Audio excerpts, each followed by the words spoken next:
Знаете ли как една от най-влиятелните жени в историята на Велинград изчезна от политическата сцена за една нощ? Велинград, градът, който свързваме с спокойствие и почивка. На 28 август 2022 година вечерта един сигнал на телефон 112 променя всичко. Адресът е домът на една от най-разпознаваемите фигури в местната политика. Жертвата? Екатерина Каферинова.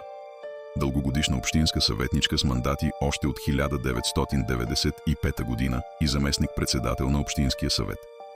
Човек, когото всеки в Велинград познава. Тя е корав характер, оцеляла през годините след взрив на колата й, а през 2017 година преживява и брутален побой от маскирани мъже пред същия този дом. Сигналът до полицията подава 73-годишният Минчо Столарски. Преди да вдигне телефона обаче, в хола се разиграва брутална сцена. След поредния скандал за пари, Столарски събаря Каферинова на дивана, затиска я с цялото си тяло и притиска с ръце устата и носа й, докато тя спре да диша.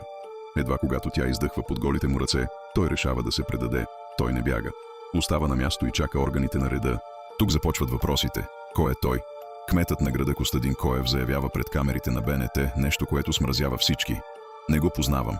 Никога не съм го виждал около нея. Но разследването разкрива друга страна на историята.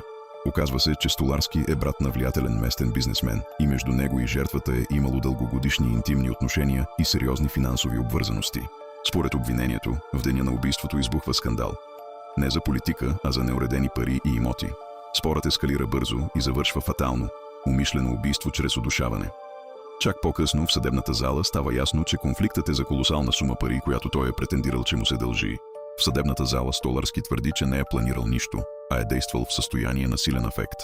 Окръжният съд в Пазарджик обаче го признава за виновен и му налага 15 години затвор при строг режим. Официалният мотив остава един – финансова вражда. Няма конспирации, няма политически поръчки. Просто един личен конфликт за пари, който излиза извън контрол. Възможно ли е човекът, който те познава най-добре, да се превърне в твой екзекутор само за секунди?